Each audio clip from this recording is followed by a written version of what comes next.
Are you slow? Do you need an evaluation? Because if I pick up my sandal and I throw it at the camera, then I'm the problem. You should shut the fuck up before I stalk you in your fucking trachea. Thin white people hair where you can like see their scalp. Can we normalize calling people losers? I was not letting up on white people. For those who don't know, I grew up in a super white town. Somebody in the town mowed a Nazi symbol into their lawn. When people are like, you're talking shit about me. No, babe, I literally just repeated the actions that you did and you don't like how it sounds. If you're black, stay in black people's business. If you are white, stay in white people's business. If you are brown, stay in brown people's business. She's miserable. I can actually smell that she doesn't wash her undercarriage. She's been wearing the same underwear with that little stain on the front. Don't piss me off for real. You want to hear a quote that Lonnie Love herself said? For traditional Caucasian franchises, stop putting random people of color, those are her words, random people of color, on those shows because it messes up the storyline and we get into something else. The amount of things to unpack there. Boo, boo, boo, tomato, tomato, tomato, Lonnie Love. Welcome to No Shame with Nicholas James. Oh, the cheers in the mic. Everybody cheering? And are you cheering in the comments? So sexy. I love hearing you guys cheer.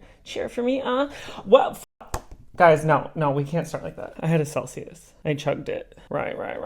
Welcome to No Shame with Nicholas James. Should I say welcome back? Welcome back. We're not doing this. Guys, you're already pissing me off. Stop. Welcome back or welcome? Welcome back to No Shame with Nicholas James. My name is Nicholas James. Obviously, I don't know. We're episode 2. If you don't know that, that's your own problem, okay? I'm just a brown guy who says out loud what you're too afraid to say right now. You already get it. What's up, freaky frogs? You freaky frog. Oh, yeah. So it's not going to come as a shock. I always come as a shock. No, because it's consensual. No. Is this how this episode is going to go? Should I have not had that Celsius? Don't look at my toes. You guys are freaky frogs. And that's really what this is. It's not really a discussion. I'm not really looking for your input on what I'm going to call you. Because for those who are new here, on my old podcast with my ex-husband, we said freaky frogs all the time. I always have said freaky frogs I have an 18 plus Discord where I put my noodle patooties in there. I call those freaky frogs. And so at the end of the day, you guys are freaky frogs. So how are you guys doing? Oh my God, tell me in the comments right now. So good, so sexy. Love to hear it. So the last episode happened. It was episode 1. And honestly, I'm very grateful. I did a little bit of crying. Over the week. It's been, I don't know, it's Friday, okay? I put this out on Monday. The response has been so overwhelmingly supportive and understanding. And I think something about the internet that's kind of hard is to feel understood a lot of the time. And I know that that's something that as people we all want. And I know that I feel my superpower is creating community. Here's the thing. I make community for people, for everybody else. And in turn, somehow, I feel seen and I feel heard. So I think that's just really nice. And so I want to say thank you. Thank you for making the first episode, even though that's not the format and everything. Just thank you for hearing me. And honestly, low key, actually the highest of keys, I'm even more grateful for the feedback that not even on the topic of divorce. The feedback that was hey, I just found you today. I align with this whole ADHD situation that's so unmedicated and just chaotic, and the way you bounce from topic to topic. I'm really grateful for the what am I trying to say? Somebody's doing construction outside. I don't know if you guys can hear it, but it's really pissing me off. Because you had to do that right now at 2 p.m. on a Friday, but you didn't do it all. Oh, okay. You knew I was going to film, and that's why you did it right there. Yeah.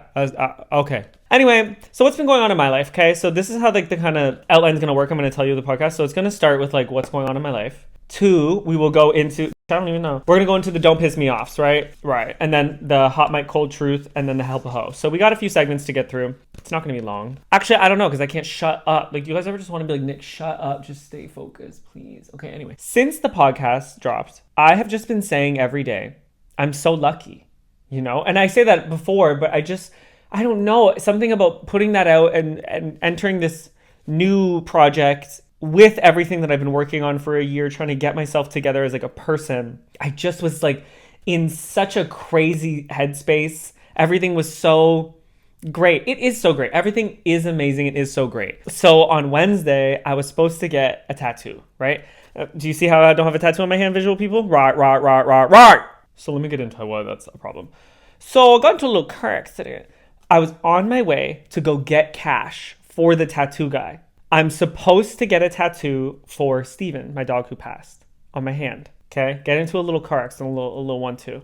Nothing crazy, obviously. But my car is not drivable, right? We're at that point. The wheel is facing away. Wheels don't face. What are the odds I scratch the fuck out of the top of my hand in the exact spot? This is a universe thing, and I'm telling you, On the way to get the money for the tattoo, car accident, scratch the exact spot I'm getting the hand tattoo 2 hours before the appointment. And then my phone in 1 hour goes from 75% to zero. My phone dies as I'm trying to figure things out, reschedule things, whatever. My phone just dies out of nowhere. My phone, that's never happened to me. Okay. My phone doesn't die that fast. It's the Apple phone. So, you know, they die real fast. But no. This one didn't, it's not like that. So it was just so bizarre.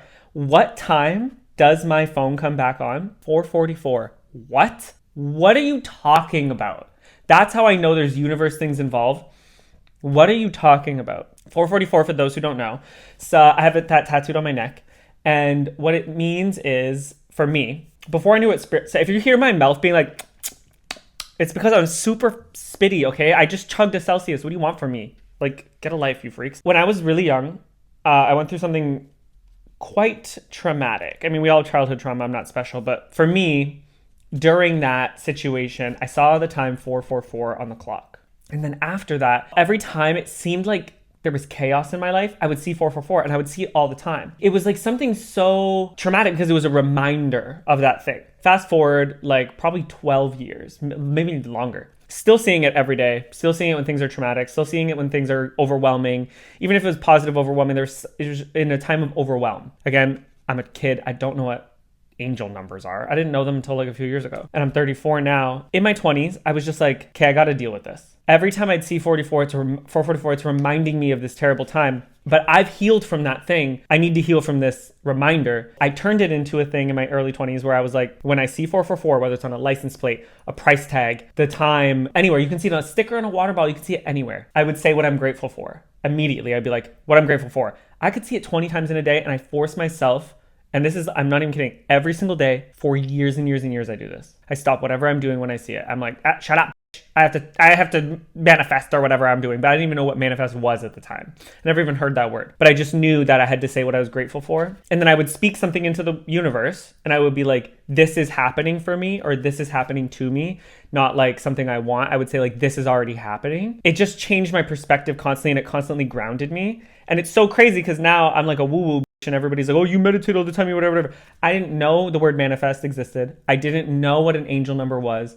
I just knew these things were so constant in my life. So then when Scoob passed, my little pooper Scooper, my puppy, I saw 444 like an absurd amount of times. Like absurd. It was insane. No matter where I went, every single place I went that day, it was everywhere. I got it tattooed on me so that every time I'd look in the mirror, although it's backwards, bitches, I don't want to fucking hear it, okay? Because yeah, of course it's fucking backwards when I look in the mirror. Don't. I don't even want to because if I pick up my sandal and I throw it at the camera, then I'm the problem. Oh, okay, because you bitches are talking over there. I can see you. So it is backwards for me in the mirror, but that's not the point.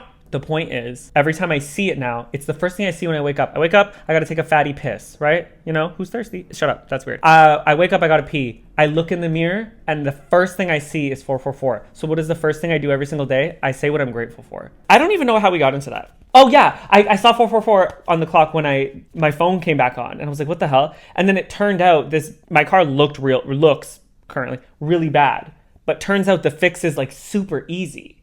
You know what I mean? And it could be so much worse. And I was like, there's something that's being told to me that is just so bizarre. And my life is currently in not chaos, but it's in transition. That's just, yeah. So anyway, that's that. I mean, I don't know. The fuck you want me to say? I don't know how to go into the next segment. Okay, what I really want to do is, okay, when I go into like, don't piss me off, this is what I want to do, okay? I don't have it now. So relax. I'm going to be like, all right, we're going to get into the next segment called, and I'm going to like record an audio of me like 17 times being like, don't piss me off. And it's like almost like game show like vibes with the audio, and it's like an audience, but really it's just me like 76 times. That's sexy. So anyway, we're going to get into the point of the show called Don't Piss Me Off, because bitches are pissing me off. And this is where you write in something on my Instagram. I post it on my story. You can send it to my DMs. Something that's pissing you off. Because I understand that like everybody has it worse. Somebody always has it worse. We're not special. People are dying everywhere. People are homeless. People don't have food. You know what I mean? Like there's always somebody who has it worse. But what I don't love is when you like say something or complain about something and someone's like, well, you should be grateful. You should be grateful. You should shut the fuck up before I sock you in your fucking trachea, ho. But also, I want to create a space where we can just complain. That's what don't piss me off is. You can complain. You can complain about anything. I literally don't care what it is. You know what I mean? If it's some bitch who parks in that spot next to you, don't. Why would you park in that spot next to me when you knew I was sitting here and there's 10 other spots? Why would you do that? Don't piss me off. But first, we're going to start with mine. I preface this don't piss me off with the show with me and Edmund. I basically had a segment called White People Shit. I was not letting up on white people, no episode. I can't handle it. I don't know. There's just, every time I try, you just do something. So it's really not my fault. But, that's introspection thing. That's for you to figure out. Why are you pissing me off? I'm going to try my best to let up on you guys in a roundabout way. I'm going to tell a little story and I'm going to change. It's not a story. It's a real life thing. And I'm going to change the characters in a way that's like, I'm not saying who it is, but these are people in my life, right? And they're pissing me off and I don't give a fuck. You want to know why? There is an assimilation to whiteness and a desire to appease like white people. And listen, white people, love you. My mom's white. Hello, love my mom. They're not all bad. Like being brown, it's very, very tricky, okay? Because you can be super, super light skinned, you can be super, super darker skinned, you can be the middle ground, you can be like extremely white, like skin, like your skin could be like milk white, you know what I mean? But like you do have brown parents, like it all depends like genetically how it's passed down. But there is a special kind of individual of brown person who has white skin. And maybe who takes after, maybe they have a brown parent and a white parent, or maybe one of their parents, you know what I'm talking about? You know what I'm talking about. You guys know what I'm talking about. And that person in that environment, gotta be careful how I word these things right here. They look white. Okay? And it's not even always about skin color, right? Like they don't have like, maybe like a traditional nose that is to the heritage. Maybe they don't have a long nose. Maybe they have like a regular white people nose. They don't have the facial structure, the bone structure maybe of somebody who's Pakistani, or like every culture has their own physical attributes like that are traditional. Obviously it's different. Shut up. It's different for everybody, but I'm saying there are certain physical traits that are unique to cultures and nationalities and stuff. You know what I mean? But when you have that one individual who happens to be the not even just white passing, but like they are everything about them physically, blah, blah, blah, blah. And then on top of that, they support these people. You know what I'm talking about? These people up at top, they support those people. I don't know how these people, the things they believe in, they would rather defend those people more than the people who look like their parents, maybe. They would rather support the people who would laugh if their parents were taken by ICE and people like that. They support people who would make a mockery of your own parents. That's what pisses me off. When I see people like that, because I have people like that in my life and I am so fucking vocal. Fuck you about that shit. Because what kind of turncoat ass loser? Okay, you hear me? A loser. You're a fucking loser. Can we normalize calling people losers? You fucking loser. I understand that you've never been profiled. Okay, I went into a grocery store as a kid, and they looked at me. So for those who don't know, I grew up in a super white town, super fucking white town. Okay, so white that the guy once somebody in the town mowed a Nazi symbol into their lawn. That's so fun, right? Yeah, that's the kind of place Right. I was called a sand N-word growing up. I was called a sand monkey, all types of things, like all the Indian slurs. There's people in my life who were not, because while they have parents who might be darker, they don't. They got the thin white people hair. You know what I'm talking about. You guys know what I'm talking about. Where you can like see their scalp. They have that. They have like all the features, everything. They've never experienced that in their life, which is, again, why they can assimilate so easily. They've never experienced that. And I don't wish that experience on anyone. Like, I don't. Like, that's obviously fucked up. You're that far gone. Like, you're that deep in it, in your whiteness, that you can, and you might call yourself brown. You might call yourself these things. But, like, at the end of the day, you've never personally experienced it. And you're going and supporting people who I fucking said would laugh at your parent if something happened to them. That's my don't piss me off. Fuck you. All right, so we're going to move into your don't piss me offs. Don't look at my fucking toes. You guys are so nasty. I can't. At the end of the day, you're going to look at my toes. My toes are on the screen.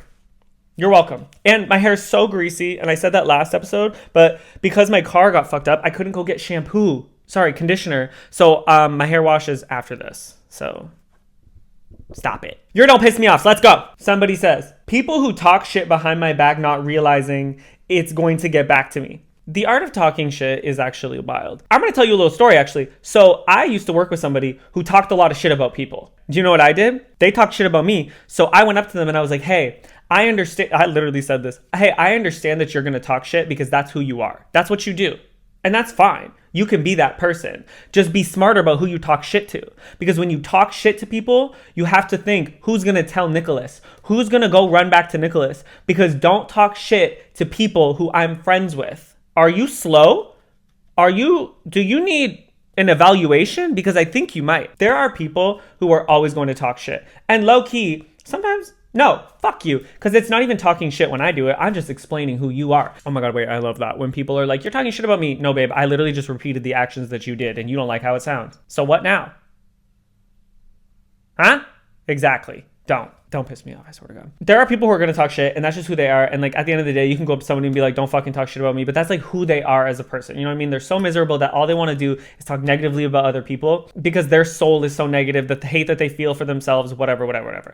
So also, the person who wrote in that this person's talking shit about you, that's none of your business. How they feel about you, none of your business. Stay in, I don't know what color you are. If you're black, stay in black people's business. If you are white, stay in white people's business. If you are brown, stay in brown people's business. Okay, that's what we do. You stay in your own business. Because once you start getting in other people's business, it smells like shit. And then you get involved. And now you're a shitty bitch. You don't want to be a shitty bitch. Don't piss me off. So at the end of the day, fuck this bitch because that's who she is, okay? She's a shit-talking ass bitch. That's who she is. She's miserable. She's a hoe. She's dusty. She's trifling. I can actually smell that she doesn't wash her undercarriage, okay? She's been wearing the same underwear with that little stain on the front. Do you know what I'm talking about? Yeah, exactly. She rewears her underwear twice, sometimes 3 days. She doesn't wash her fucking socks. You can smell them. All she does is talk shit. That's why her breath is so fucking rank. Next time you see that bitch, throw her an Altoid, okay? Throw her a Thin Mint, bitch. So the next person who wrote into Don't Piss Me Off says, when I ask, stop, I'm going to read it again. When I ask, oh, this one gets me. Sorry. Oh, I have PTSD about this one with my ex-husband, but I fear it's all men. And I'm a man. When I ask my man a question, full volume, full details, and he says, wait, what? Oh! Don't piss me off for real. And I'm going to tell you why. My ex-husband would be like, looking me in the eyes. I would say a full multiple minute sentence. I could ask a multiple minute question. I will have every detail. I will have everything that I need to. I will lay it all out. It's not like a basic thing that I mumbled. He will be looking me in the eyes while I do it. And then after be like, huh? Wait, what? Wait, what? Oh, baby, boo! It makes you want to rock their soul in a way. Oh my God, there's an eyelash in my eye. Ah! The Lord knew I was about to say something fucked up. He was like, watch your mouth. Woo, he almost took my sight. Don't. I just punched the fuck out of you guys. If you didn't hear me from the start, or you didn't hear me like a few words in, stop me. Stop me. Don't let me go through this entire story, go through an entire scroll's worth of information, and then you're gonna say, wait, what? No, because now you don't need to know. However, I fear I would do that too because I'm a man. So I really want to co-sign you, but like I really struggle. I think it might be a man thing. It's like we're trying to understand you, but we can't. So we're trying and we're listening. But then the end of the sentence comes and we're like, babe, I have no fucking clue what you just said. But then it's also like, I don't want to ask what, because what if a sandal starts flying across the room at me? But also, listen with your listening ears. Use your thinking brain. Hello? Don't piss me off. That shit pisses me off. All right, I just took a fatty piss. We're going to get into the next segment, which we didn't do last week, but I'm so excited about that. Well, I'm not excited because this topic really pisses me off. This actual whole podcast is Don't Piss Me Off, but this really pisses me off. But it's called Hot Mic Cold Truths. So basically, I pick a hot topic and I give you my cold truth about it. I really feel like I have to sneeze, guys, and it's not coming out. And then, yes, no? What are we doing here, Nose? Okay, well, I guess we're not doing that. Okay, so yeah, I just give you my opinion on it, and I have a very strong opinion on this, and this is kind of like one of those. It's a racial topic. Those kinds of things upset me. I mean, as they should upset anybody, but I think you're gonna hear a lot of that throughout the show. That's something that's always been close to me. You know, I have a brown father. It's just, it's important to me, and it should be important to you even if you've never experienced it, but it's not something I ever want to shut up about. If that bothers you that I talk about those things, then you could probably just unsubscribe right here. This is my fucking show. Hello? Right. Loni Love. Or as Tamar Braxton calls her, big back Cadillac. I would never do that. I would never do that. My thing with Loni Love, I'm going to tell you what it is actually, because I'm going to read her quote. You want to hear a quote that Loni Love herself said? You want to hear what she said? Okay, well, I'm going to tell you. Listen up. Ready?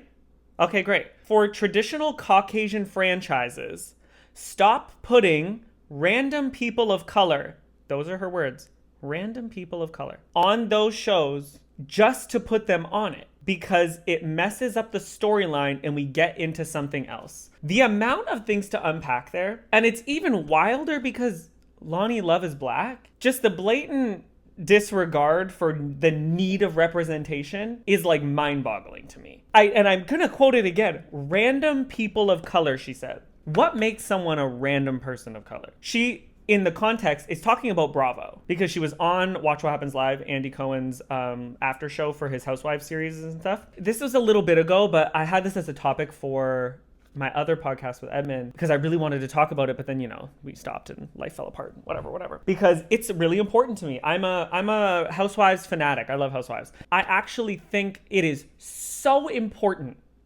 to disrupt a traditionally, like she says, traditionally Caucasian franchise. It is important to disrupt that because do you know why those are traditionally Caucasian? Because they purposefully do not pick people of color in any traditionally Caucasian space. Because to say that Garcelle is random, because Beverly Hills was what was happening at the time. So Garcelle is a black woman. For those who don't know, you better fucking know. Get to Googling right now. So Garcelle was put on the show, as she should. Bozoma St. John. She was put on the show, as she should. Crystal Minkoff put on the Beverly Hills Housewives, as she should. And it changed the direction of the show, and it changed the topic of the show, as it should. Rich white women who are always on these shows have racist undertones. I'm not calling them racist, but by being white, you have things in society. You grew up in ways, you say things, the word picnic is racist. Do you know what I mean? Like things like that we don't know that we grew up in. And people can be like, well, I didn't mean it like that. It's not me calling you a racist. It's me acknowledging the fact that we need to change our verbiage. It's not that hard. Just say a different word. And you can be as stubborn as you want, but if you're stubborn about it, then that says more about you than the actual creation of those words and how they were put into place. Race became a topic. You want to know why? Because Sutton on the show is a white woman, Southern white woman. She said something saying, I don't see color. What does Garcelle say? Well, if you don't see color, you don't see me. That's something I've always believed in. If you don't see the color, then you don't see the person. I'm not defining you by your skin color, but to not see someone as black or brown or Asian and to be like, no. I get your sentiment. But guess what? The experience of these people, POC people, it's different. And it makes up who you are. It depicts how you live your life, and it's like not your choice, because those things that happen to you growing up, those things that happen to you in everyday life, in the workplace, in relationships, those play a part about how you move as a person. We are all a product of our life experiences. That happened, and then Dorit called Garcelle or she said stop being aggressive, right? Like things like that Dorit wouldn't know, and if she did know, because I don't know Dorit, then like that's bad. If she didn't know, still needs to be checked. Like, hey, I understand maybe you didn't mean it like that, but just using that word towards me means all of these things. Kyle, for example, said that Garcelle didn't pay for something, and Garcelle was like, so there's a huge stigma on black women or black people not having money and paying for things and being cheap. So she explained all those things. So in what world is this random? Because these women make the same and more money than the white women on Beverly Hills Housewives. So why wouldn't they? What makes them random? What makes them random being on that show? That makes no sense to me. Okay? It is so important to create spaces. This isn't DEI. Okay? This is not DEI, because a lot of white people are also DEI hires. It's actually not just about your skin color. A lot of you at home, okay, are DEI hires. I hate to break it to you, but you are. Yeah? You just want it to be about race, but you are. Right. Having representation is important. And to say, oh, they only got it because they were this, because they were that, because they were black, because they were Asian, because they were Indian, because they were brown, because they were whatever, to say things like that negates the fact that a lot of the white people don't deserve the job either. Like, a lot of non-qualified people get the job, but you want to flip it around in that. No one had a problem when what's the white name? I'm trying to think of a white name, but I can't think of one. No one had a problem when this guy over here got the job and he wasn't qualified, didn't know what he was doing. You were just like, oh, teach him how to do it. But if somebody who has any kind of pigment in their skin gets it, all of a sudden they're a DEI. No, stop. You're pissing me off. It is so important to have people who look like you. The reason it's not a big deal to people who are white is because everybody looks like them on TV. Everybody's looked like them in the workplace. Everybody's looked like them everywhere. That's why it's not a big deal to you. It's especially annoying when it comes from Loni Love. Because to be on The Real, what the fuck? To be on the show that she was on, that actually was made up of people of different cultures. They had a Hispanic woman on there. They had an Asian woman on there. They had black women on there. The show that you were on was full of color. So what makes people random of color? That's the thing that's like confusing me. What makes someone a random person of color? Because when I look on all the franchises she's talking about, not one of those people are random people of color. So that shit pisses me off. I think that's an L take. I think boo, boo, boo, tomato, tomato, tomato, Loni Love. Okay, I'm so excited for the segment. Okay, this segment is called Help a Hoe. I was trying to come up with a name and I couldn't figure it out, like what a good advice segment would be. And honestly, I was like, LOL, imagine if I called it Help a Hoe. And then I was like, you know what? Wait, hold on. This segment's called Help a Hoe. Are you a hoe? Do you need help? Are you a hoe that needs help? So this person writes in and they said, hey, Nicholas, just wanted to say I love you. Please, I love you more. You're so relatable. Yeah. I'm autistic and ADHD and struggle to be myself a lot and in romantic relationships. I feel like men don't like me enough and women are so complicated and don't know what they want in relationships. I would like some advice about how to go about queer relationships. I also have a lot of mental health, not yet medicated. I wonder how you just survive, I guess. First of all, love you so much. Thank you so much for writing in. You are the first person to write into the show, and I'm so grateful. I love you guys so much. You guys can always write into the podcast Instagram. It'll be linked below. No Shame with Nicholas James. It's literally just the title of this, just on Instagram. Just DM me. I'll read your shit out loud. And you can also send voice notes, and then I'll play them, and that's super sexy. Yeah, that would be so sexy if you guys did that. ADHD and autism, and struggling to be yourself and feel comfortable being yourself in life and in relationships. So in past relationships, I always felt like I had to be like this different version of me, like this perfect person, or like I was scared to like sing, I was scared to dance, I was scared to fart, I was scared to just show the nerdiness that I have about certain things. And like I got to a point where I realized like, man, that's doing me a disservice. Because if I'm acting as this different version of myself and somebody falls in love with this version of myself that isn't the full version of myself, then how do they really fall in love with me?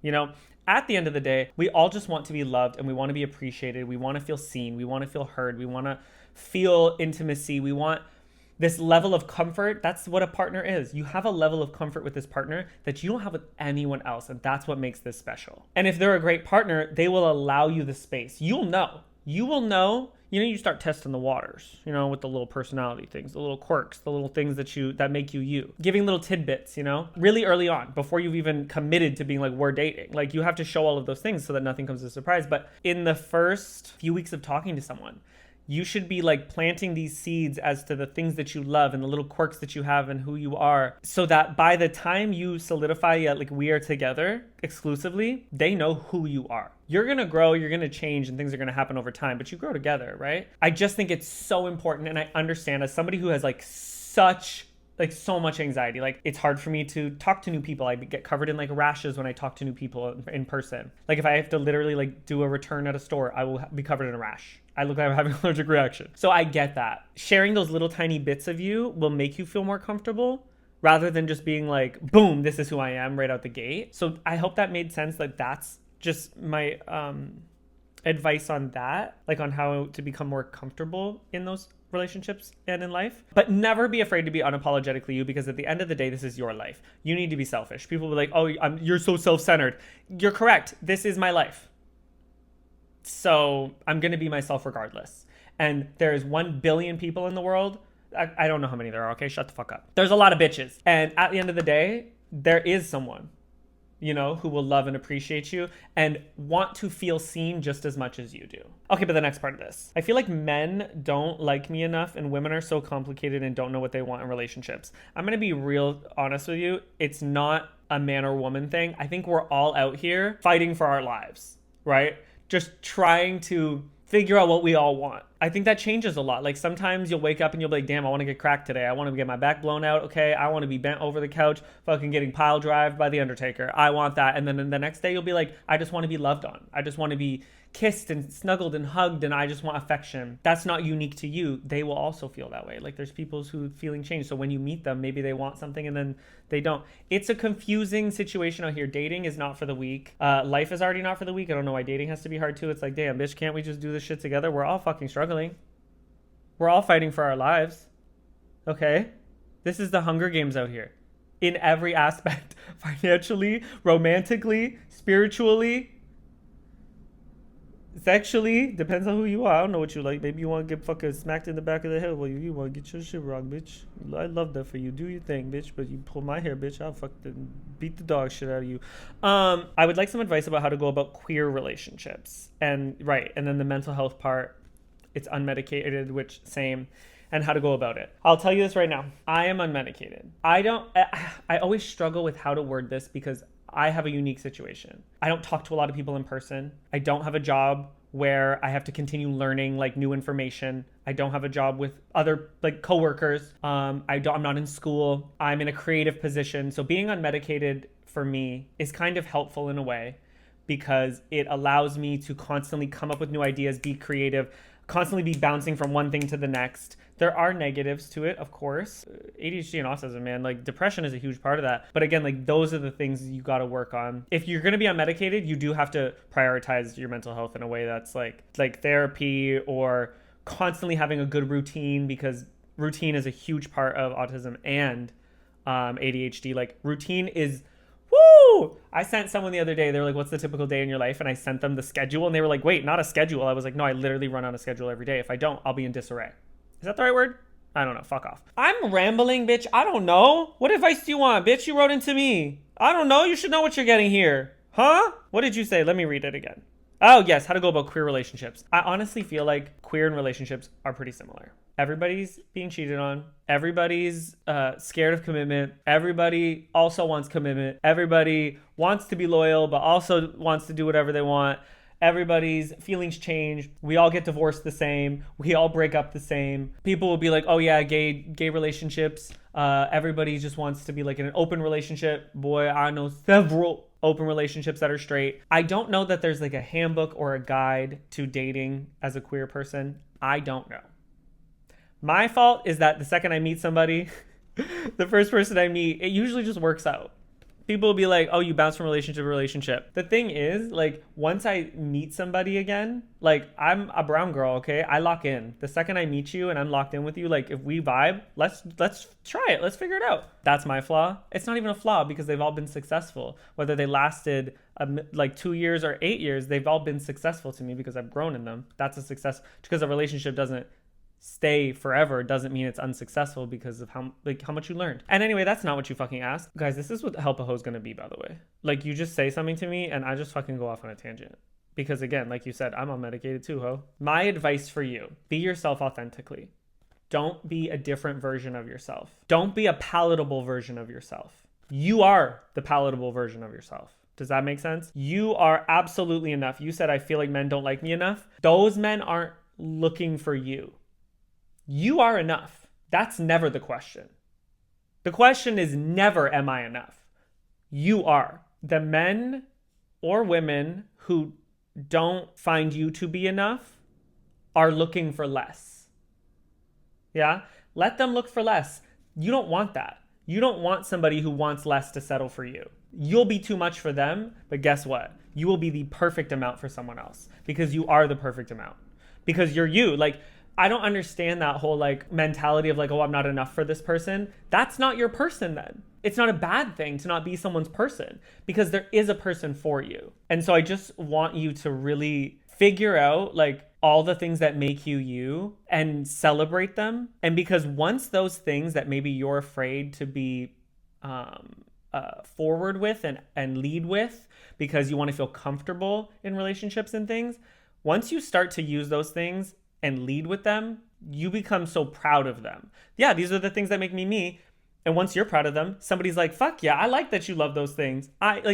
You know what I mean? Like when somebody likes something, like they collect those little Pop Mart dolls and things like that, or like they have something that they're just like nerdy over, whether it's like an artist, a style of music, an art thing, like something they're just like nerdy over. Like that's attractive. That is cute. That is something that you're like, ugh, like they're such a little cutie. You know what I mean? And so when you start to lead with those things and your quirks, those become your superpowers. Those become your not your selling point, but like, damn, am I making sense? Don't piss me off. I'm trying, okay? To verbalize what I'm saying. Don't ever be butthurt if it doesn't work out while dating someone, because there's a million people in the world. However, this is coming from somebody who's moved all over the place and found men all over the place, because men are everywhere. Don't you ever forget it. Don't let men feel like they're special and that you can't find someone else, because you can, because guess what? Men are everywhere. Men are at the mailbox. Men are at the Aldi, okay? Men are at the Planet Fitness, okay? Men are at the dump, okay? Men are everywhere. Don't ever make a man feel like he's not replaceable. You can make him feel special, but don't make him feel replaceable. Or shut up. Irreplaceable. Yeah, that's my advice. I hope that really helped. I hope you liked today's episode. My lips are so dry right now because I can't shut the fuck up. Who wants to spit on them? Anyway, sorry. Yeah, I love you guys so much. Thank you again so much for the feedback on the last episode. I'm so grateful. Obviously, this is going to be a little chaotic it's probably always going to be chaotic. It's going to be, shut up. It's going to be chaotic for a while until I find like the right groove, the right verbiage, the right, you know what I mean? Like, this is my first time doing this alone. So I'm just here, okay, doing my best with what I got, whatever my Mariah Carey says, okay? So please forgive me if I say something wrong. But if you don't forgive me, fuck you, I said what I said. Also that, I don't know. Leave a comment. Tell me your thoughts. Don't forget to write into the No Shame with Nicholas James Instagram for your Don't Piss Me Offs and for your help-a-hoes, because you're all hoes who need help. So, bitch, I'm here to help you. Ho? I'm the head ho. Hello? Thank you guys, you little freaky frogs. Thanks, sexies. That's it. I think that's all I have to say. Yeah. So, anyway, I don't know. Fuck off. Bye.